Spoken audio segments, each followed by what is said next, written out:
Hello guys, आपका मधुर Gupta channel पे बहुत बहुत स्वागत है। आज हमारे साथ दीपेश कुमार हैं, जो अभी करेंटली यूनाइटेड स्टेट से पीएचडी कर रहे हैं। और मैं आप सभी को बता दूं, इनका केमिस्ट्री बैकग्राउंड रहा है। तो आपको बहुत कुछ नया सीखने को आज मिलने वाला है। ठीक है कि कैसे हम यूनाइटेड स्टेट में पीएचडी के लिए अप्रोच कैसे कर सकते हैं। ठीक है, तो फर्स्टली आपका बहुत बहुत स्वागत है दीपेश, ठीक है, मधुर गुप्ता चैनल पे। Thank you. और thank you so much for accepting my request. ठीक है, आप सभी को मैं ये चीज और बता दूं कि हमने मतलब एक दिन पहले ही हम कनेक्ट हुए हैं और दीपेश ने इंटरेस्ट दिखाया। So I very very thank you so much. ठीक है, आपने अपना इंटरेस्ट दिखाया वीडियो रिकॉर्डिंग के लिए। हम स्टार्ट करते हैं। सबसे पहला क्वेश्चन मेरा यही है कि जैसे कोई जर्नी स्टार्ट होती है जो मोस्टली आफ्टर टेंथ। ठीक है, अभी मैं जो भी चीजें पूछ रहा हूँ वो पूरा डिस्कस करता हूँ कि कैसी जर्नी रही है। तो आफ्टर राइट। टेंथ आपने कैसे सेलेक्ट किया? आप मैथ बैकग्राउंड से थे, साइंस मैथ बैकग्राउंड से, राइट? या फिजिक्स केमिस्ट्री मैथ्स तो लाइक था, साइंस लेनी है और मेनली पीसीएम लेने का था, इंजीनियरिंग बनने का सबका लाइक टाइम जब 2015 का टाइम था, जब लाइक सिलेक्शन वगैरह करना था, तो इस टाइप से ही सब करा था। मतलब ज्यादा सोचा नहीं, मतलब आई थिंक ऐसा मेरे को लग रहा है। ओके, हाँ, लाइक सब आपने पीसीएम ले रहे थे, अगर तुम अच्छे हो पढ़ाई में तो पीसीएम ले लो, साइंस ले लो, तो साइंस ले लिया। 10 सीजी पे आया था, 10th में सबका आता है आई थिंक तो पीसीएम ले लिया था। ओके ओके पीसीएम लिया तो मोस्टली जैसे अगर पीसीएम लेते हैं तो जेई और नीट, जैसे पीसीएम था आपके पास तो ऑब्वियसली जेई की ही प्रिपरेशन के बारे में आपने कुछ सोचा था? या मैंने की थी जेई की प्रिपरेशन, लाइक मैंने कॉमन जो आसपास कोचिंग इंस्टीट्यूट्स होते हैं उनसे कोचिंग वगैरह ली थी। तो उस कोचिंग में ही मुझे थोड़ा केमिस्ट्री में ज़्यादा लाइक वो था कि मैं केमिस्ट्री ज़्यादा सॉल्व करता था जेई वगैरह में भी, जब भी मैंने एग्ज़ाम दिया। मेंस हो गया था, लाइक उसके बाद परसेंटाइल का भी आया था। मैंने अपने जब मैंने बैचलर स्टार्ट करी थी, फर्स्ट ईयर में भी मेंस दिया था। उसमें आई थिंक 92 परसेंटाइल आया था, और फिर एडवांस उतना अच्छा हुआ नहीं, तो लाइक वो क्वालिफाई नहीं हुआ। तो हाँ, बट ये था कि मेरा केमिस्ट्री हमेशा से अच्छा रहा हर एग्जाम्स में, या फिर जो भी मैंने बोर्ड एग्जाम्स दिए, तो मेरा एक थोड़ा से झुकाव था कि केमिस्ट्री करनी है, तो फिर लाइक मैं बैचलर्स केमिस्ट्री में ज्वाइन करा था। ओके, अब मेरा इससे रिलेटेड एक क्वेश्चन ये है कि जैसे आपका परसेंटाइल नहीं रहा तो आपको कैसे आइडिया हुआ कि मेरे को बीटेक फील्ड में नहीं जाना है? और कब आइडिया हुआ आपको कि, क्योंकि बहुत सारे स्टूडेंट्स ऐसे होते हैं ना कि आईआईटीज में ऑब्वियसली सबका एडमिशन नहीं होने वाला है। ठीक है, राइट। और आज हम उसी की ऑप्शंस की बात कर रहे हैं। ठीक है, कि उससे भी हम दूसरा रास्ता भी है सक्सेस की तरफ जाने का। तो वही चीज मैं आपसे पूछना चाह रहा हूँ कि आपको कब ऐसा लगा कि मेरे लिए ये चीज नहीं है? तो जब मैं प्रिपरेशन कर रहा था, मैंने लाइक अपनी तरफ से, क्योंकि हमारे पास सबके पास उतने रिसोर्सेज नहीं होते, लाइक बिल्कुल बिल्कुल हर कोई 2 साल की फिटजी कोचिंग या 2 साल की एलन कोचिंग नहीं कर सकता। वो बिल्कुल। फाइनेंशियली एक बर्डन रहेगा, फिर दूसरा प्रेशर चीजें होंगी, या फिर बहुत चीजें होती हैं किसी भी प्रिपरेशन करने में। तो मैं उस बैकग्राउंड से नहीं था। मैं ये था कि जो चीजें मेरे पास रिसोर्सेज अवेलेबल है, उनसे मैं बेस्ट क्या आउटपुट निकाल सकता हूँ। तो उस टाइम पे फिर मैंने देखा कि इंजीनियरिंग के बाद भी ऐसा भी नहीं है कि आईआईटी में जाके तुम्हारी लाइफ सेट हो जाएगी। वहां पर भी तुम्हें 4 साल इंजीनियरिंग करनी है, फिर प्लेसमेंट वगैरह करना है आगे जाके। तो वो था कि मेरे को लाइक कोई ड्रॉप, मुझे ड्रॉप लेना पसंद नहीं। मतलब मैं, ये मेरा पर्सनल थॉट है कि अगर एक ओके बार में लाइक हुआ तो हुआ, अगर फ्लो में कोई चीज हो गई तो हो गई, नहीं हुई तो it's like it's not meant to be. तो फिर मैंने नहीं लिया था कोई ड्रॉप वगैरह, मैंने अपनी बैचलर्स कंटिन्यू करी थी। ओके ओके सो बेसिकली आपको आइडिया लग गया था कि नहीं ये मेरे लिए नहीं है। ओके, या थोड़ा सा, हाँ। तो आप अभी की जैसे जो जनरेशन आ रही है, जैसे 11th 12th में मोस्टली नहीं होता है। ठीक है, और आज हम जैसे मैंने पहले भी बोला है कि हम आज दूसरे वे की बात कर रहे हैं। तो आपने जैसे, मैं आप सभी को बता दूं, दीपेश ने डीयू से बीएससी पास आउट है और केमिस्ट्री ऑनर्स से, right? Yes, chemistry honours 3 years programme था, अब तो शायद 4 इयर्स कर दिया उन्होंने न्यू एजुकेशन पॉलिसी में। ओके ओके कैसे आपने सोचा कि डीयू ही जाना चाहिए? क्या प्रोसीजर रहता है? परसेंट के बेस पे एडमिशन होता है डीयू में? क्या प्रोसीजर होता है? हाँ, ड्यू का तो उस टाइम पे सिंपल था कि लाइक तुम्हारा 12th का परसेंटेज, जो कि तुम्हारे पीसीएम सब्जेक्ट्स हैं, अगर तुम कोर साइंस के कोर्सेज में जा रहे हो तो तुम्हारे पीसीएम के ही मार्क्स लेते थे। तो मेरा 92.6% मार्क्स था उसमें 12th में, तो कट ऑफ आई थी और लाइक हो गया था। पहले मेरा किसी दूसरे कॉलेज में होता साउथ कैंपस में, फिर उसके बाद मैंने नॉर्थ कैंपस में शिफ्ट कर लिया था। तो ऐसा होता है कि नॉर्थ कैंपस हाई परसेंटेज वाले होता है, साउथ कैंपस थोड़ा लो परसेंटेज में भी हो जाता है।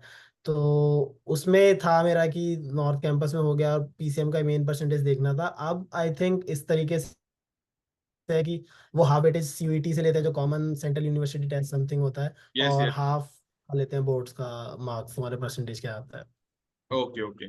सो मेरा ये क्वेश्चन है कि जैसे आपका, आपने बोला कि केमिस्ट्री में आपका इंटरेस्ट जग रहा था, आ रहा था इंटरेस्ट, तो उसमें किसका कंट्रीब्यूशन था, कि आप खुद से चीजें सॉल्व करते थे केमिस्ट्री की, या टीचर का कोई कंट्रीब्यूशन था उसमें? हाँ, तो मेरे कोचिंग के टीचर थे जो कि बहुत अच्छे से लाइक केमिस्ट्री को एज अ बेस बहुत अच्छे से समझाते थे। Like with in the core जाके कोई भी कंसेप्ट है, कोई टॉपिक है, वो इतने अच्छे से बताते थे। तो एक तो वहां पर इंटरेस्ट डेवलप हुआ उस चीज में। ओके। दूसरा कि एक खुद से भी तुम कितने भी अच्छा टीचर हो, अब वो एक एक बैच में लेट्स से 70-80 बच्चे थे, सबके लाइफ में वैसा इम्पैक्ट नहीं हुआ कि सब केमिस्ट्री ऑनर्स करने चले गए, राइट। एग्जैक्टली। एक खुद राइट। से भी पर्सनली सबका होता है।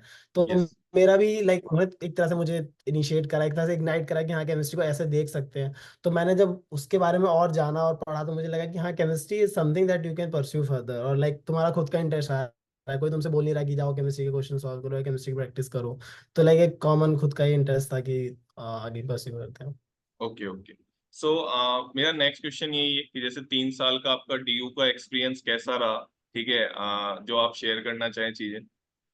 हाँ, तो ड्यू का एक्सपीरियंस फनी था, क्योंकि लाइक हम हाफ ऑफ द 1.5 ईयर हम ऑफलाइन थे, उसके बाद ऑनलाइन शिफ्ट हो गए थे क्योंकि कोविड आ गया था। Yes yes. तो जब जितना था वो अच्छा था, क्योंकि हमारी लाइक लैब्स होती थी, वीक में 4 डेज लैब होती थी। लैब बहुत एग्जॉस्टिव होती थी, 4 आवर्स की, 4 डेज, और फिर को थ्योरी क्लासेस भी होती थी। तो वो चीज़ लाइक हेल्प करती है कि तुम्हें लैब में ज़्यादा से ज़्यादा टाइम स्पेंड करना है। अभी भी मैं फेस करता हूँ वो चीज़, चाहे मैंने मास्टर्स में प्रोजेक्ट करा हो या मैं पीएचडी में काम कर रहा हूँ। तो वो चीज़ हेल्प करती है तुम्हारा जो कोर्स करिकुलम है। बट लेकिन जो हाफ 1.5 ईयर्स का बाद का था, वो नहीं हम कर पाए, क्योंकि सब कुछ ऑनलाइन था, कंडीशन ऐसी थी। तो ऑनलाइन में भी इट्स लाइक असाइनमेंट्स वगैरह ही देने थे, तो ड्यूज उतना ज़्यादा नहीं था, बट हाँ जितना था अच्छा था। ओके। सो आपने जैसे 1.5 ईयर डीयू में स्पेंड किया, तो कैसा या इन्वायरमेंट लगा आपका डीयू, आपको डीयू का? अच्छा एनवायरनमेंट है, कॉम्पिटेटिव होता है, क्योंकि अभी जैसे आप स्कूल में हो तो तुम स्कूल टॉपर हो, तुम्हारी 92.6% आई है, तुम बहुत लाइक समझते हो खुद, तो तुम ही लाइक सबसे बड़े हो। लेकिन हर स्कूल का टॉपर अब ड्यू में आया हुआ है। यस। सबकी 95% है, किसी की 96% है।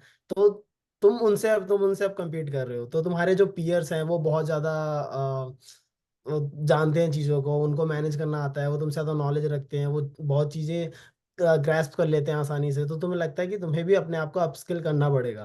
तो वो यस। एक कॉम्पिटेटिव एनवायरनमेंट रहता है, तो खुद को लाइक लगातार स्किल सीखनी पड़ती होती है, कैसे चीज़ें सिंप्लीफाई करनी है, आगे बढ़ना है। के तो मोस्टली एक्सप्लोर आप बहुत ज्यादा कर सकते हो, ठीक है, और अगर राइट। competitive रहता है तो ऑब्वियसली आपको भी स्किल सीखनी पड़ेगी। सो थोड़ा हम्म। और आगे बढ़ते हैं। ठीक है, आई थिंक मैं आप सभी को बता दूं कि दीपेश ने आईआईटी दिल्ली से एमएससी पास आउट है। ठीक है, तो ऑब्वियसली उसके लिए जेम का एग्जाम देना पड़ता है। तो आपकी क्या रैंक रही थी दीपेश? 135 रैंक थी मेरी। अच्छा, ऑल इंडिया 135 रैंक थी। तो वो एक्सपीरियंस कैसा था, कि कोई आपने प्रिपरेशन की थी? पहले तो मैं इस बात पे आता हूँ। हाँ, प्रिपरेशन करी थी उस लाइक कोई भी एग्जाम अगर कॉम्पिटेटिव है तो प्रिपरेशन करनी पड़ेगी, क्योंकि और भी बच्चे दे रहे हैं। अगर तुम यस सीरियस यस। नहीं हो तो फिर नहीं क्वालिफाई कर सकते उस एग्जाम को। तो लाइक मैंने प्रिपरेशन जब कोविड आया था मार्च अप्रैल, उसके अराउंड ही मैंने सोचा था कि प्रिपरेशन कर लेते हैं, क्योंकि बहुत एक्स्ट्रा टाइम होता था हम लोगों के पास, क्योंकि ऑनलाइन क्लासेस असाइनमेंट में ज़्यादा टाइम नहीं जाता था जितना हमारा ट्रैवलिंग में जाता था, या जो भी चीज़ें हम एक्सपेंड करते थे। तो उस टाइम पे मैंने प्रिपरेशन स्टार्ट करी थी और प्रिपरेशन इतना कुछ ज़्यादा अलग से नहीं होता उस एग्जाम का। इस लाइक अगर तुम बैचलर्स में जो टॉपिक अच्छे से कर रहे हो, तुम्हारे बेसिक्स क्लियर हैं, और तुमने एक एक बार एग्जाम का पैटर्न समझ लिया क्या एग्जाम में आता है, और उसके अकॉर्डिंग टेस्ट सीरीज वगैरह सॉल्व कर लिए, टाइम मैनेजमेंट समझ लिया कि 3 आवर्स का पेपर है, क्वेश्चंस कैसे अटेम्प्ट करने हैं, then you are all good to like attempt the paper. तो वो चीज़ मैंने कर दी, और बाकी मेरे फ्रेंड्स काफ़ी कोचिंग वगैरह भी ले रहे थे, तो मैंने उनसे भी हेल्प ली थी, ताकि पता रहे कि मैं कोचिंग के लेवल पे पहुंच रहा हूँ नहीं पहुंच। तो मैंने टेस्ट सीरीज वगैरह काफ़ी ज्वाइन करी थी। बट ऐसे लाइक ऑफिशियली किसी कोचिंग में मैंने ऐसे एनरोल नहीं करा था कि मुझे एग्जाम की प्रिपरेशन करा दो। मतलब ऑफिशियली आपने कोई कोचिंग ज्वाइन नहीं करी, और ये बिना कोचिंग के रैंक है दीपेश की। तो इट्स या रियली अमेजिंग, ठीक है, कि बिना कोचिंग के इतनी रैंक अचीव करना, ठीक है। सो वही चीज आप इन चीज से सीख सकते हैं कि एक्सक्यूज तो सभी देते हैं, ठीक है, मे बी दीपेश भी दे ही सकता था, ठीक है, कि राइट। मेरे पास अच्छी कोचिंग होनी चाहिए ये और वो, बट आपके सामने रियल लाइफ एग्जांपल है। ऑल इंडिया 135 रैंक लाना ये बहुत छोटी बात नहीं है। तो थोड़ा और आगे बढ़ते हैं कि आपके माइंड में कब आया कि मेरे को जैम का एग्जाम देना है या फिर मेरे को एमएससी करनी है? सो मैं जब बैचलर्स कर रहा था तो मैंने काफ़ी वहाँ के जो प्रोफेसर्स थे, ओके। ड्यू के एमसी के प्रोफेसर्स थे, उन्होंने बोला था कि अगर तुम बैचलर्स कर रहे हो तो एटलीस्ट मास्टर्स तो कर ही लो, क्योंकि ओके। बैचलर्स करके ऐसा ज़्यादा कुछ ऑप्शन होता नहीं है। अगर तुम बीएड करके किसी स्कूल में टीचर वगैरह लग सकते हो, लेकिन अगर तुम बैचलर्स कर रहे हो और तुम ऑलरेडी लाइक हाई स्कोरर रहे हो अपने स्कूल टाइम में, तो मास्टर्स कर लेनी चाहिए, चाहे चाहे तुम ड्यू से करो या फिर किसी दूसरे इंस्टीट्यूट से करो, डजेंट मैटर। तो ओके। तब मैंने सोचा था कि अगर मास्टर्स करनी ही है तो अपन लाइक जितना बेस्ट पॉसिबल इंस्टीट्यूट है इंडिया में वहां से कर सकते हैं, तो तभी जैम का प्रिपरेशन का सोचा था कि प्रिपरेशन स्टार्ट ओके। कर सकते सो आईआईटी दिल्ली में एडमिशन हो गया, और मैं आप सभी को बता दूं कि उसके लिए इंटरव्यू नहीं होता है, ओनली काउंसलिंग होती है, ठीक है। तो हैं। या काउंसलिंग के बेस पे एडमिशन होता है। तो आपका नंबर डीयू में आईआईटी दिल्ली में आ गया था, या आपने चूज, आपकी प्रेफरेंस ही आईआईटी दिल्ली थी?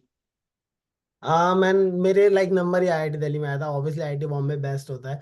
पर मैंने और भी इंटरव्यूज दिए थे लाइक आईसर भोपाल और आईसर पुणे, इन सब में भी दिया था, तो मेरा आईसर भोपाल में भी इंटीग्रेटेड पीएचडी में हो गया था। Like okay. रैंक के बेसिस पे वो कॉल करते हैं तुम्हें और फिर तुम्हारा इंटरव्यू होता है। आईआईटीज में ऐसा नहीं होता क्योंकि वो जैम से डायरेक्टली ले लेता है, अगर रैंक यस, है यस। तुम्हारा तो एडमिशन हो जाएगा। लेकिन जो दूसरे इंस्टीट्यूट है वो अलग से इंटरव्यू लेते हैं तुम्हारा। तो ऐसे मैंने काफी इंटरव्यूज दिए थे, बट मेरा ये था कि मेरे को आईआईटी ज्वाइन करनी है, लाइक आईआईटी बॉम्बे, दिल्ली और जो भी मिलती है, या इवन कानपुर वगैरह। सो आईसर भोपाल जैसे आपने बताया, तो आप इंटरव्यू देने गए थे, तो कैसा एक्सपीरियंस रहा? आई थिंक वो आपका फर्स्ट इंटरव्यू होगा लाइफ का। या लाइक वो लाइक कोविड टाइम था ना, तो वो सब कुछ ऑनलाइन था, तो मेरे को ऐसे लाइक ऑफलाइन नहीं जाना पड़ा, बट मैंने लाइक घर बैठ के ही दिया था। तो अच्छा ओके। था एक्सपीरियंस, क्योंकि काफी वो बेसिक्स क्वेश्चन पूछते हैं। और मुझे लगता है कि जैम की प्रिपरेशन अगर मैंने नहीं की होती तो शायद मैं वो बेसिक क्वेश्चंस नहीं आंसर कर पाता, क्योंकि जैम की प्रिपरेशन ने ये बता दिया था कि मेहनत तुम्हें करनी पड़ेगी, केमिस्ट्री के बेसिक्स क्लियर होने चाहिए, तो तभी तुम लाइक हायर एजुकेशन में जा सकते हो। बेसिक्स अगर स्ट्रांग रहेंगे तो वो जैम की प्रिपरेशन हेल्प करती है। ओके। सो आप, जैसे आपने बिना कोचिंग के प्रिपरेशन की, तो आप जैसे जो न्यू जनरेशन आ रही है जेएम की प्रिपरेशन के लिए, उनको क्या एडवाइस करना चाहोगे कि आप ये कुछ टिप्स आप देना चाहो पॉइंट्स में, कि आप ये फॉलो करो तो हाँ। बेटर होगा? सो मेरे अकॉर्डिंग अगर कोई कोई भी एग्जाम है, हो सकता है जैम का नाम बाद में चेंज कर दे, क्योंकि अब ये 4 इयर्स का प्रोग्राम आ चुका है, तो हो सकता है मास्टर्स 1 साल की हो जाए, या मतलब चेंजेस हो सकते हैं, न्यू एजुकेशन पॉलिसी यस, आई है। यस। बट लाइक कोई भी एग्जाम हो, मुझे लगता है पहले एग्जाम की तैयारी करने से पहले तुम्हें एग्जाम को समझना पड़ेगा कि बिल्कुल। एग्जाम तुमसे क्या एक्सपेक्ट करता है, एग्जाम क्या चाह रहा है तुमसे। अगर एग्जाम चाहता है कि तुम्हें 3 घंटे में ये क्वेश्चंस करने हैं, या एग्जाम्स का पैटर्न थोड़ा बदल गया, एग्जाम सब सब्जेक्टिव भी होते हैं कई एग्जाम्स, तो पहले एग्जाम्स को जानो कि तुम्हें क्या एग्जाम में क्या आएगा, क्या सिलेबस है, क्या वेटेज वाइज टॉपिक्स है, तुम्हें कैसे रिवीजन करना है, तुम्हारी स्ट्रेटेजी क्या है। अगर तुम 4 महीने पहले प्रिपरेशन स्टार्ट कर रहे हो, देखो एक 6 महीने की प्रिपरेशन स्ट्रेटेजी होगी, एक 2 महीने की प्रिपरेशन स्ट्रेटेजी होगी। जरूरी नहीं है कि 6 महीने वाला क्लियर कर जाए और 2 महीने वाला नहीं कर पाए, उल्टा भी होता है और मैंने होते हुए देखा है। बस वही है कि तुम्हारी स्ट्रेटेजी कैसे बेस्ट होगी जो तुम्हारे साथ अकोमोडेट हो जाए। तो वही है कि वो चीज समझ समझ के चलनी है तुम्हें कि कैसे मैनेज करना। ओके। सो मेरा इससे रिलेटेड ही एक क्वेश्चन है कि जैसे बहुत सारे स्टूडेंट्स जो कोचिंग नहीं करते हैं ना, उनको क्या होता है ना कि एक कंसिस्टेंसी नहीं हो पाती है। तो राइट। आपके अंदर ऐसी क्या चीज थी कि मतलब आप कंसिस्टेंसी से मेहनत कर रहे थे कि मेरे को जेम का एग्जाम क्लियर करना ही है? तो वो एक अंदर क्या बात थी जो आप सभी स्टूडेंट्स को बताना चाहो? मैं खुद को ऐसा समझता हूँ कि लाइक मैं अगर अकेला हूँ तो शायद मैं काफी चीजें ना कर पाऊँ, लेकिन मैं अपने पीयर से बात करता रहता था, लाइक जो मेरे फ्रेंड्स हैं, जो कि तुम्हारा कितना सिलेबस हो गया, मतलब कैसे पढ़ाई कर रहे हो, अभी कहाँ पहुंचे हो, रिवीजन वगैरह स्टार्ट कर दिया क्या। तो फ्रेंड्स होना जरूरी है, लाइक तुम कहते हैं there is one code that you are average of 5 people you hang out with. तो लाइक तुम्हें अपने फ्रेंड्स देखने होंगे जिनका सेम गोल है, जो कि सेम प्रिपरेशन कर रहे हैं। अब हम दोस्त थे, भले हम दूसरी आईआईटीज में होंगे लोग। अब मेरे मेरे साथ में आईआईटी में भी मेरा एक दोस्त था जो हमने साथ में ऐसे प्रिपरेशन करी, तो लाइक हम डिस्कस करते थे मोर ऑफनली, और कंसिस्टेंसी ऐसे मेंटेन होती थी कि लाइक हम डिस्कस कर रहे हैं टॉपिक्स, कुछ प्रॉब्लम्स आ रही हैं तो वो सॉल्व हो रही है। अगर अकेले हो तो मुझे लगता है कि तुम्हें खुद सोचना है कि तुम्हें क्या करना है, क्योंकि लाइक बीएससी के बाद तुम्हारी एज इतनी है कि तुम रिस्पॉन्सिबल हो अपने डिसीजंस को, और तुम्हें you have to like prove your decisions right, कि तुमने सोचा है कि प्रिपरेशन करनी है तो करना होगा। और फिर दूसरा कि मैं सोचता हूँ कि अगर तुम इवन तो तुम कोचिंग नहीं ले रहे हो तो तुम किसी किसी भी कोचिंग इंस्टीट्यूट की टेस्ट सीरीज ज्वाइन कर सकते हो। वो एक तरह से फाइनेंशियली बर्डन नहीं रहेगा तुम पे, इतना कॉस्ट नहीं देना होगा तुम्हें। और टेस्ट सीरीज का एक प्रॉपर स्केड्यूल होता है कि तुम्हें पता है कि इस महीने में तुम्हें ये 2 टेस्ट देने हैं। तो जब उस टेस्ट का तुम्हें सिलेबस पता है तो तुम वो टॉपिक्स ऑलरेडी रिवाइज करके रखोगे, या प्रिपेयर करना होगा। अगर टेस्ट सीरीज में अच्छा स्कोर नहीं हुआ तो तुम्हें समझ में आएगा तुमने ठीक से नहीं पढ़ा, तो तुम्हें अच्छे से दोबारा उस टॉपिक को तैयार करना पड़ेगा। और दूसरा, अगर अच्छे से किया तो फिर ठीक है, तो you can move on to next topics. तो ये चीज मैटर करती है कि तुम भले ही कोचिंग ना लो लेकिन टेस्ट सीरीज वगैरह ऐसी चीज लो, क्योंकि वो काफी, जो वहाँ की फैकल्टी है या प्रोफेसर वो बना के रखते हैं जो भी कोचिंग इंस्टीट्यूट है। बिल्कुल, मतलब टेस्ट सीरीज एक ऐसी चीज है, ठीक है, जो आपको मोटिव करती रहेगी बीच बीच में कि आपको ये पेपर देना है, तो आप ऑब्वियसली उसके लिए पढ़ाई करोगे, ठीक है। तो और वो नेक्स्ट, आदत बनाएगी 3 घंटे बैठने की तुम्हें, कि 3 घंटे बैठ के एग्जाम देना है, तो आदत हो जाएगी लाइक 3 घंटे फोकस करना है उस चीज के लिए। बिल्कुल बिल्कुल, एग्जाम की प्रिपरेशन में वो तो आदत हमको होनी चाहिए कि जिसका हम एग्जाम दे रहे हैं, राइट। सो थोड़ा और आगे बढ़ते हैं, आपके आईआईटी दिल्ली के एक्सपीरियंस पे हम आगे बढ़ते हैं। तो कैसा रहा आपका 2 साल का एक्सपीरियंस आईआईटी दिल्ली का? बहुत अच्छा था, बहुत एक्सप्लोर करने को मिला, बहुत अपॉर्चुनिटीज थी। लाइक आईआईटी आईआईटी जो हमारा बैच होता है वो अलग अलग कोने से, देश के अलग अलग कोने से जो लाइक क्रीम बच्चे होते हैं उनको एक जगह पे लाके रख देता है। तो वो सारी चीजें जो होती हैं, उनका डिस्कशन जो होता है, उनकी नॉलेज जो होती है, ऐसा लगता है कि यार इसको ये भी आता है। अब जैसे हम लोग जब बैच में ज्वाइन कर रहे थे तो हमारे बैच में ऑलरेडी ऐसे बच्चे थे जिन्होंने सीएसआई नेट ऐसे एग्जाम निकाल रखे हैं, जो कि लाइक बैचलर्स करके आए हैं, उन्होंने ऐसे बड़े बड़े नेशनल लेवल एग्जाम्स निकाल चुके हैं। हमें लगता था हमने जैम निकाले, बहुत बड़ी चीज कर ली। तो ये सारे जो पीयर्स होते हैं कॉम्पिटेटिव एनवायरनमेंट बना के रखते हैं। फिर तुम्हारे जो कोर्स करिकुलम के ग्रेड्स वगैरह होते हैं, तो उन सब चीज़ों से लगता है कि हाँ हमें अभी और अपस्किल करना है। जैसा सेम ड्यू में हुआ वैसा सेम मैंने आईआईटी में आगे फेस करा, कि ड्यू का छोड़ के अब नेक्स्ट आईआईटी लेवल आ गया, तो अब तुम्हें उस तरीके से सोचना पड़ेगा। प्रोफेसर की एक्सपेक्टेशंस भी हाई होती हैं, उनके क्वेश्चन पेपर भी इस तरीके से होते हैं, तो ये सभी समझ के चलना पड़ता है।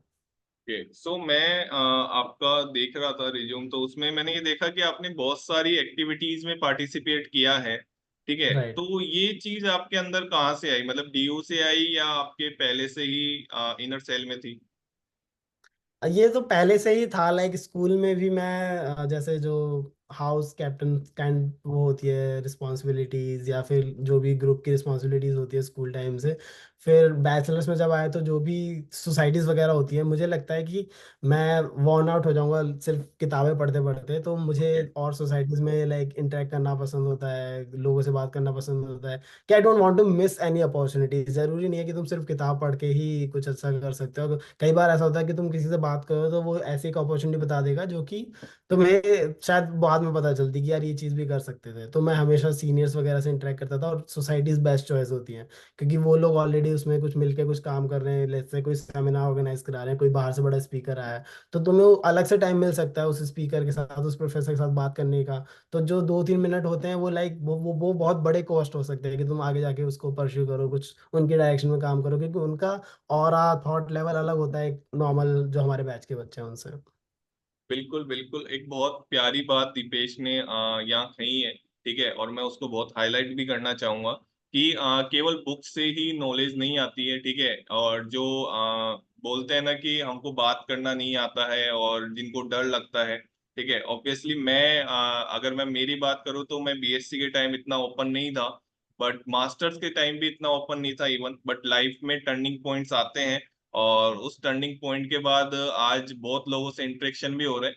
तो ये बिल्कुल सही बात है कि आप जितने लोगों से बात करोगे उतना आपका जो माइंड है वो ओपन होगा, ठीक है। और ऑब्वियसली बुक से आप सारी नॉलेज नहीं गेन कर सकते हैं, ठीक है। सो थोड़ा और आगे बढ़ते हैं। मैं आप सभी को बता दूं, दीपेश की सीएसआईआर नेट में ऑल इंडिया 29 रैंक रही है, ठीक है। तो ये कौन से ईयर की रैंक है दीपेश?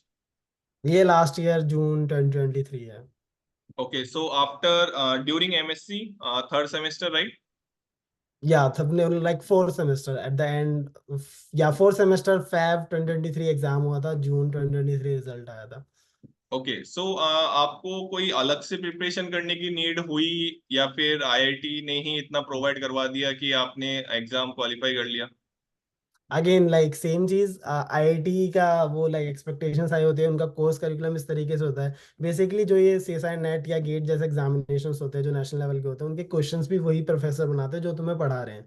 इट्स जस्ट कि वो प्रोफेसर अलग हो सकते हैं, दूसरे आईआईटी के हो सकते हैं, बट हाँ मेंटेलिटी, कोर्स करिकुलम, वो सब चीज़ें तो सेम रहेंगी, राइट। तो वो इस तरीके से ही पढ़ाते थे कि लाइक गेट नेट के लिए इंपॉर्टेंट हो सकता है। सेकेंडली जो हमने जैम के प्रिपरेशन के टाइम कैलिबर वो करा था, गेम करा था, कि यार ये चीज कर सकते हैं या फिर ये प्रीवियस ईयर क्वेश्चन सॉल्व कर सकते हैं, तो मैंने गेट और नेट के प्रीवियस ईयर्स ऑब्वियसली सॉल्व करे थे, ताकि अगेन मुझे एग्जाम समझ में आए कि एग्जाम का क्या होता है। क्योंकि नेट के पेपर में ऐसा होता है कि सेक्शन सी में बहुत चॉइस होते हैं, तो यस, तुम्हें पता होना चाहिए कि तुम्हें करने से ज्यादा छोड़ने कौन से सवाल हैं, बिल्कुल, क्योंकि वही टाइम करोगे जो तुम सही हो। तो वही था कि जिसने वो सॉल्व कर लेता है उसके अच्छे मार्क्स आ जाते हैं, क्योंकि वही 100 मार्क्स का होता है। बिल्कुल।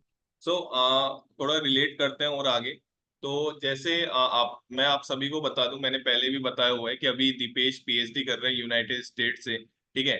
सो कैसे सोचा और कब आपके माइंड में आया कि मेरे को फर्दर स्टडीज करनी चाहिए, ठीक है।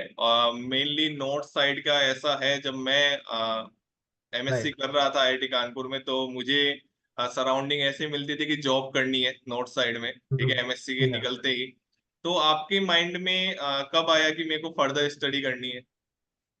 हाँ, तो मेरा स्टार्टिंग में यही था कि जब मैंने मास्टर्स आईआईटी दिल्ली से ज्वाइन करी थी, मेरा भी नॉर्थ वाली मेंटेलिटी थी कि आपने को 2 साल मास्टर्स करके गेट निकालना है, गेट लास्ट ईयर में या फिर फर्स्ट ईयर में ही निकाल देना है गेट अच्छी रैंक से, और फिर जब भी अपनी ओएनजीसी की वो आती है ओपनिंग्स वगैरह, तब उसमें अप्लाई करके अपन जॉब ले लेंगे। लेकिन अगेन मेरे को एक्सप्लोर करना पसंद है, मैं कोई अपॉर्चुनिटी मिस नहीं करना चाहता, तो मेरा जब फर्स्ट सेमेस्टर एंड हुआ वो एक ऑनलाइन सेमेस्टर था। उसके बाद हम लाइक धीरे धीरे अडेप्ट कर रहे थे कि ऑफलाइन में शिफ्ट होंगे, तब मैंने एक प्रोफेसर से बात करी कि क्या मैं आपकी लैब में इंटर्नशिप कर सकता हूँ, क्योंकि हमारा वो सेमेस्टर एंड के बाद 1 दिसंबर का महीना फ्री था। क्योंकि ओके, मैं लैब में काम करके देखना चाहता था कि मैं लैब में काम कर सकता हूँ या नहीं। ऐसा मैंने बैचलर्स में भी करा था, बट हाँ लाइक वैसे रेगुलरली पूरा 24 आवर्स नहीं करता, लाइक तुम्हारा पूरा एक वर्क वर्क का जो लेट्स से डे का वर्क आवर्स है वो तुम सिर्फ लैब में दे रहे हो। तो वहाँ पे मेरे को काफ़ी एक्सपीरियंस मिला, मुझे समझ में आई चीज़ें, और मुझे लगा कि यार हाँ मैं लैब में काम कर सकता हूँ। कि फेलियर्स आते हैं या फिर रिजल्ट्स अच्छे आते हैं, दैट डजंट मैटर, कि वो ये कि तुम लगे रहोगे, परसिस्टेंस रहेगा तो काम कर सकते हो, और रिसर्च में इंटरेस्ट आ रहा था। तो फिर वहां से मैंने सोचा कि अपन लाइक फ्यूचर रिसर्च में जा सकते हैं। देन क्वेश्चन आता है पीएचडी इंडिया से करनी है अब्रॉड से करनी है, तो फिर अगर मैंने भी फिर अगेन मैंने वहाँ के प्रोफेसर से पूछा, आईआईटीज के ऑलमोस्ट आई थिंक सब प्रोफेसर से मैंने एक पर्सनल मीटिंग करी थी, ऐसे लाइक दे नेवर लाइक वो मना नहीं करते कि तुम उनके पास जाओ और बोलो कि नहीं चले जाओ भाग जाओ यहाँ से, समथिंग लाइक दिस। वो लाइक काफी ओपन होते हैं, और तुम अगर रिसर्च में इंटरेस्टेड हो तो तुम्हें फुल सपोर्ट करते हैं। तो फिर उन्होंने बोला था कि अगर पीएचडी करनी है तो इंडिया से नहीं, तुम बाहर से करो, बाहर ज़्यादा अपॉर्चुनिटीज़ हैं, ये ऑप्शंस हैं वो ऑप्शंस हैं।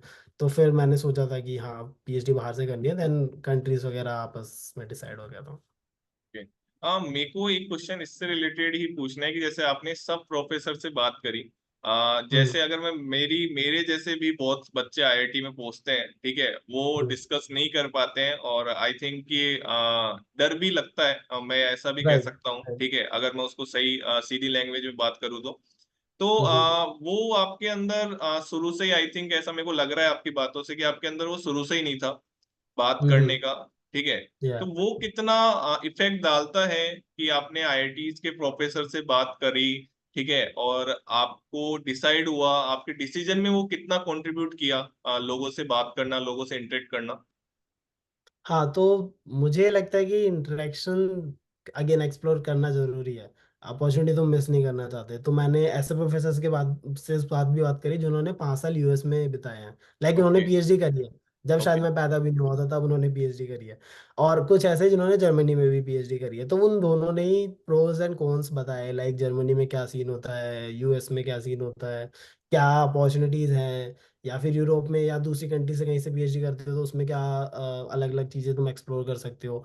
तो फिर उसके प्रोज एंड कॉन समझ में आए कि जर्मनी में ऐसी चीज़ होती है कि तुम जब तक तुम्हारा वीज़ा है तब तक रह सकते हो, उसके बाद तुम्हें कहीं और लाइक चेंज करना होगा या कहीं और अपॉर्चुनिटी देखनी पड़ेगी किसी दूसरी कंट्री में या उसमें। और फिर लाइक जर्मनी में शॉर्ट टाइम होता है और मेरा फील्ड ऑर्गेनिक था, तो फिर मुझे ज़्यादा नंबर ऑफ ईयर्स चाहिए थे, लेट्स से 1 और 2 मोर ईयर्स, ताकि मैं अच्छे से अपनी रिसर्च कंप्लीट कर सकूँ। तो इसीलिए मैंने फिर यूएस का सोचा था आगे। ओके।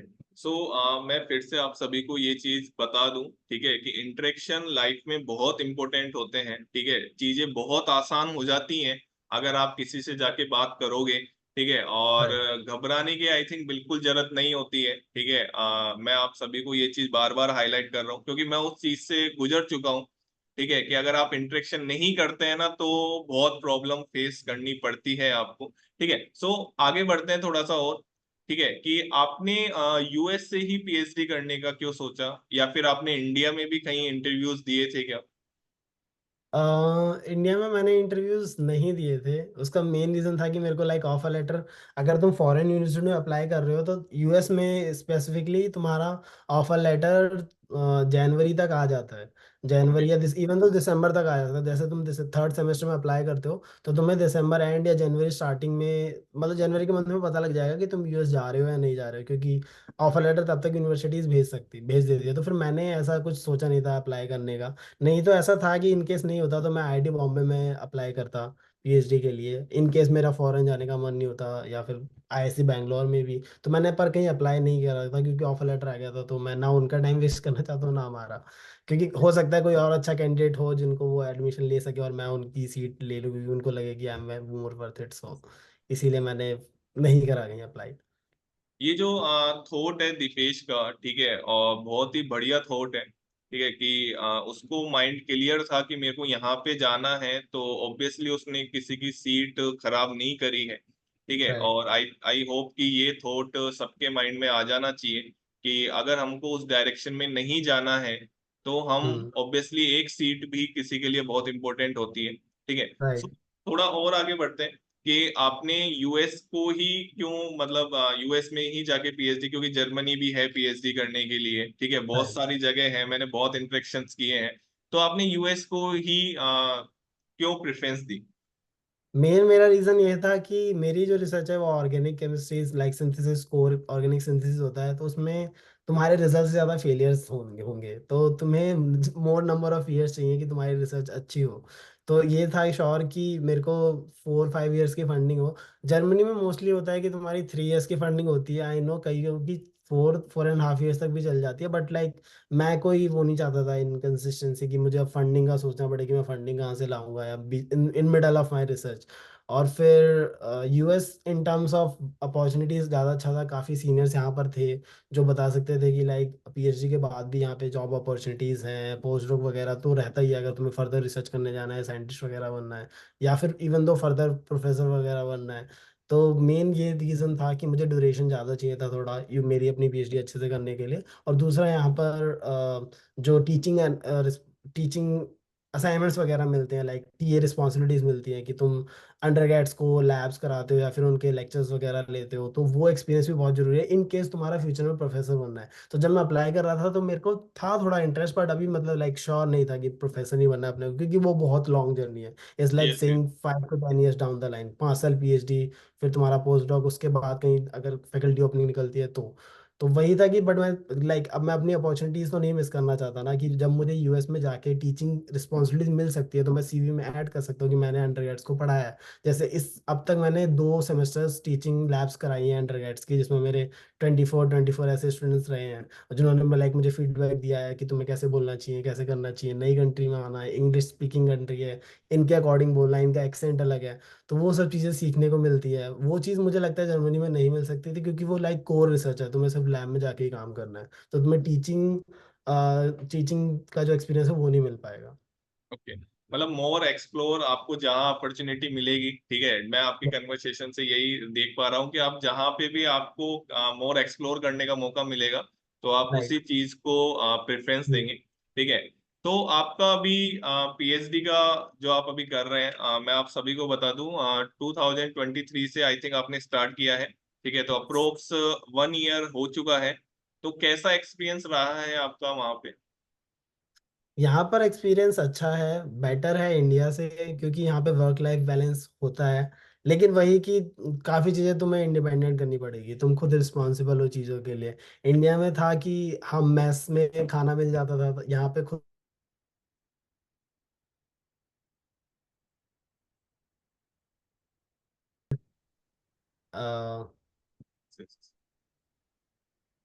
कैन आई हाँ कंटिन्यू? हाँ, यस यस, कंटिन्यू।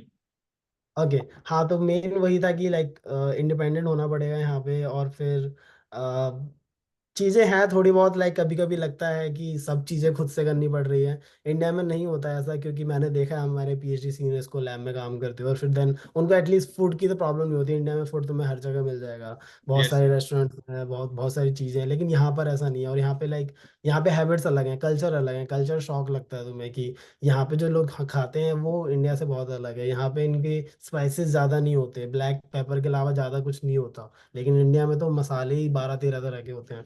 तो वो चीज़ लगता है फूड की टर्म्स में। वर्क लाइफ बैलेंस अच्छा है कि तुम्हें लाइक वर्किंग आवर्स के बाद कोई ऐसे बॉदर नहीं करेगा कि ये काम है वो काम है। और फिर तुम अपना लाइक प्रॉपर वो बता सकते हो कि मैं आज काम नहीं करूंगा, तो like no one will say कि आओ काम करो। तुम्हारा कोई रिप्लेसमेंट आ जाएगा। फिर वही तुम मोर रिस्पॉन्सिबल होते हो, खुद कुछ चीज़ें तुम्हें खुद से करनी पड़ती हैं। आ, बाकी अच्छा है, मेरे को अच्छा लग रहा है यूएस। Okay okay. सो मेरा क्वेश्चन यही है कि आपने कैसे अप्लाई किया, क्या प्रोसीजर होता है बाहर से पीएचडी करने का, वो आप पॉइंट्स में एक्सप्लेन कर सके। हाँ, तो इसका मेन है कि तुम्हारा पहले प्रोफेसर से बात करनी होगी तुम्हें। लाइक पहले देखना होगा तुम्हें रिसर्च इंटरेस्ट क्या है। रिसर्च इंटरेस्ट अगर पता लग गया कि तुम्हें इसमें फर्दर रिसर्च करनी है, मतलब इस टॉपिक को मैं 5 साल पढ़ सकता हूँ, वो ऑर्गेनिक भी हो सकता है, इनऑर्गेनिक हो सकता है, फिजिकल, थ्योरी, कॉम्पिटिशनल, बहुत चीज़ें हो सकती हैं। तो पहले वो डिसाइड करना है। उसके बाद तुम्हें अपने जो भी प्रोफेसर्स हैं उनसे बात करो। मुझे लगता है कि प्रोफेसर से बात करने में काफ़ी चीज़ें क्लियर होती हैं। वो लाइक वो अपने एक्सपीरियंस से नेगेटिव चीजें जल्दी बता देंगे कि यार यहाँ मत जाना, इस रिसर्च में काम मत करो, ये लाइक खत्म हो जाएगा। जो भी चीजें एक तरह से नेगेटिव पॉइंट है, और फिर पॉजिटिव पॉइंट तुम अपने आप से लाइक फिगर आउट कर सकते हो। तो अप्लाई करने के प्रोसेस में तुम्हें अगस्त से फॉर्म स्टार्ट हो जाते हैं नेक्स्ट ईयर की पीएचडी के लिए। तो ओके। तुम्हें लास्ट डेट होती है दिसंबर। तो उसके पहले तुम्हें अपना SOP, like statement of purpose, cover letters और लेटर ऑफ रिकमेंडेशन, जो भी प्रोफेसर जिस इंस्टीट्यूट में तुम पढ़ रहे हो वहाँ से अरेंज करने पड़ते हैं। मिनिमम 3 चाहिए होते हैं किसी भी यूनिवर्सिटीज़ के लिए, it can go up to maximum 5। और फिर डॉक्यूमेंट्स को तुम्हें प्रूफ रीड करना पड़ता है। यूएस में मेनली तुम्हें टॉयफल, एक इंग्लिश स्पीकिंग टेस्ट देना पड़ता है। आइल्स भी चलता है, बट मैं कहूँगा टॉयफल ग्लोबली एक्सेप्टेड है। और मेरे हिसाब से टॉयफल बेटर है, क्योंकि उसमें मोर नंबर ऑफ स्कोर्स होता है, तो तुम्हें इजी रहता है स्कोर करना। और फिर वो इंग्लिश का लैंग्वेज का टेस्ट बेसिक है, वो तो चाहिए होता है, बाकी तुम्हारा एप्लीकेशन काम कर जाता है। मैंने मोर इसको अच्छे से डिटेल अपने ही यूट्यूब चैनल पे डाल रखा है, क्योंकि मेरे को लाइक बहुत क्वेरीज आती थी कि कैसे अप्लाई करना है, क्या प्रोसेस है। तो मैंने वो चैनल डाल रखा है, तो तुम उसको भी चेकआउट कर सकते हो। उसमें पूरा बता रखा है कि ऐसे ऐसे अप्लाई करना है, कैसे शॉर्ट लिस्ट करनी है यूनिवर्सिटी स्पेसिफिकली यूएस के लिए। बिल्कुल। मैं उसी बात पे आ रहा था, ठीक है, कि मैं आप सभी को एक बात और बता दूं, ठीक है, कि शेजल क्लासेस के नाम से हेल्थ क्लासेस। शेड्यूल क्लासेस के नाम से दीपेश का यूट्यूब चैनल भी है, ठीक है, और मैं उसका लिंक डिस्क्रिप्शन में दे भी दूंगा, ठीक है। तो जितनी भी आपकी क्वेरीज हैं यूएस से रिलेटेड, पीएचडी से रिलेटेड, तो वो आप वहाँ पे जाके पूछ सकते हैं दीपेश से, और 1-to-1 इंटरेक्शन भी कर सकते हैं, ठीक है। क्योंकि मेरा मेन मोटिव ये नहीं है कि मेरा चैनल ग्रो ग्रो करे या नहीं करे। मेरा मेन मोटिव ये है कि कोई भी स्टूडेंट अगर उसके माइंड में क्वेरी आ रही है तो उसको सही गाइडेंस मिल सके। मेरा राइट। मेन मोटिव ये है, ठीक है, मेरा मेन मोटिव ये बिल्कुल नहीं है कि चैनल का वो करना है, ये करना है। बट मेरा मेन मोटिव जब मैंने स्टार्ट किया था तो मेरा यही मोटिव है कि मेरे जैसा मेरे को जो प्रॉब्लम फेस करनी पड़ी थी, जैसा, हम्म। अगर मैं आपकी दीपेश की जर्नी को कंक्लूड करूं, तो इंटरेक्शन लाइफ में बहुत इंपॉर्टेंट रोल प्ले करते हैं, ये मैं आपको वापिस हाईलाइट कर देता हूँ। उसकी लाइफ में जैसे मैंने अभी देखा है, जितना भी ऑब्जर्व किया है उसकी जर्नी को, तो उसने जहां पे भी ऐसा कोई प्रॉब्लम फेस नहीं करी, उसको जब भी क्वेरी आई उसने जाके डिस्कस कर लिया किसी ऐसे पर्सन से जिसको पूरी नॉलेज हो, हम्म। ठीक है, कि आधी नॉलेज जैसे पीएचडी गाइड से भी ये डिस्कस कर सकते थे, बट इन्होंने प्रोफेसर से जाके डिस्कस किया जिन्होंने वो पूरी जर्नी कर ली है, ठीक है। तो मैं आप सभी को यही चीज कंक्लूड करना चाहूंगा कि आप दीपेश के चैनल पे जाके विजिट कर सकते हैं। उसने बहुत अच्छे से एक्सप्लेन किया हुआ है कि आप पीएचडी के लिए कैसे अप्रोच कर सकते हैं और बाहर कैसा इन्वायरमेंट है और आप अप्लाई कैसे कर सकते हैं। वन टू वन चीजें उसने बहुत अच्छे से एक्सप्लेन कर रखी है। सो दीपेश, मेरा लास्ट क्वेश्चन ये है कि जैसे लाइफ में मेरा लास्ट क्वेश्चन मोस्टली यही रहता है। ठीक है, हमारे हम्म। पास लगभग अप्रोक्स 4 4 मिनट्स लेफ्ट हो चुके हैं, तो लेफ्ट है। तो जो लाइफ में बहुत सी चीजें देखनी पड़ती हैं कि कभी अप डाउन, जैसे साइन कर्व होता है लाइफ का। तो हम्म। आपकी लाइफ में कभी ऐसा टाइम आया हो तो आप किन चीजों को लेके उन चीजों से दूर हुए हैं? एक हॉबी होनी चाहिए लाइफ में, क्योंकि मेरा ऐसा होता है कि एकदम से एनर्जी पीक हो गया, फिर डाउन हो गया, फिर पीक हो गया। It can happen several times in a day, या फिर ऐसे वीक्स में भी कभी पता नहीं चलता। तो उस टाइम पे एक स्केप होना चाहिए हम सबके पास। स्केप मतलब कि तुम वो सब चीजें छोड़ के जो कि सही नहीं चल रही हैं, तुम कहीं और ग्रोथ करो और वो तुम्हें हेल्पफुल करे। तो मुझे चेस खेलना पसंद है, और मुझे कुछ नई चीजें जो चल रही है मार्केट में, जैसे कोई नया टूल्स हो गया, कोई नया सॉफ्टवेयर हो गया, या नए एआई टूल्स आ रहे हैं, उनको एक्सप्लोर करना पसंद है कि वो कैसे काम करते हैं, वो कैसे चीज़ें लाइक इजी बना रहे हैं लोगों की। तो वो चीज़ मैं एक्सप्लोर कर लेता हूँ। उस टाइम पे मुझे केमिस्ट्री के बारे में नहीं सोचना पड़ता। जब भी कोई लोग आते हैं, मेरी रिएक्शंस फेल हो रही हैं, एक्सपेरिमेंट्स काम नहीं कर रहे, या फिर मैं मेनली आउटडोर कोई एक्टिविटी कर लेता हूँ, लाइक एक्सरसाइज वगैरह कर लेता हूँ। रेगुलरली नहीं कर पाता ऑब्वियसली, बट हाँ लाइक मैं देखता रहता हूँ। जैसे यहाँ पर भी अभी मेरे को पता चला कि यहाँ पे क्रिकेट क्लब भी है, और वहाँ पे 10 12 टीम्स खेलती हैं। यूएस में पर्ड्यू यूनिवर्सिटी में 10 12 टीम बनी हुई है, मतलब बहुत लोग हैं जो क्रिकेट खेलते हैं रेगुलरली। ओके। तो मुझे नहीं पता था, एक अब लाइक 8 10 मंथ्स बाद मुझे पता चला, तो अब मैंने ज्वाइन करा है वो। तो मैं गया था पिछले महीने 3 4 बार। तो अब मैं लाइक टीम में हूँ, उसका हिस्सा हूँ, तो नेक्स्ट सेमेस्टर से कंटिन्यू करूंगा। तो लाइक मैं हमेशा escape प्लान रखता हूँ कुछ की, मुझे लाइक इससे निकलना है। तो कोई चीज़ हॉबी होनी चाहिए तुम्हारी जिसमें तुम्हारा मन लगे, और वो तुम्हें डिट्रॉयट ना करे, तुम्हें घटाए ना, तुम्हें लाइक फर्दर ग्रोथ करे, तुम्हें कोई चीज़ नई सी चीज़ सीखने को मिले। फोकस जो है तुम्हारा वहां पे लगेगा, तो बाद में केमिस्ट्री पे भी लगी जाएगा। फोकस लाइक तुम्हारा फोकस होना बहुत जरूरी है। बिल्कुल बिल्कुल, जैसे दीपेश ने बताया कि आपकी हॉबी होना बहुत जरूरी है। ठीक है, और वो आपको बेटर वर्जन बना सके। ऑब्वियसली वो जरूरी नहीं है आपकी पढ़ाई से रिलेटेड ही हो। ठीक है, क्योंकि डाउन फेज और अप फेज आते रहते हैं लाइफ में। ठीक है। मेरा एक लास्ट क्वेश्चन ये है कि जैसे अगर मैं बात करूं कि नॉर्थ साइड का माइंडसेट होता है जॉब करने का, तो हम्म। आपकी फैमिली ने कितना कंट्रीब्यूशन किया कि हाँ ठीक है दीपेश, बाहर जाके तू पीएचडी कर सकता है, या फिर आपको फ्रीली टाइम दे रखा है? मैं फ्रीली टाइम समझता हूँ कि शायद मुझे दे रखा है, क्योंकि लाइक मैं सबसे यंगर हूँ अपनी फैमिली में। तो मेरे दो एल्डर भाई हैं, तो मेरे पे उतना कुछ वो नहीं होता। तो मैं चीज़ें ज़्यादा एक्सप्लोर करता हूँ, चीज़ें समझता हूँ। और फिर मुझे लाइक नॉर्थ ऐसा कुछ जॉब वगैरह का नहीं लगा। और अभी भी मेरी मम्मी या फैमिली को लगता है मेरी मम्मी उतनी एजुकेटेड नहीं है, तो उनको लगता है कि मैं जॉब ही कर रहा हूँ, जबकि लाइक पीएचडी पढ़ाई है। तो सेम है, तो ज़्यादा कुछ फर्क नहीं होता। Okay okay. सो कंक्लूड करते हैं। ठीक है, thank you so much Dipesh.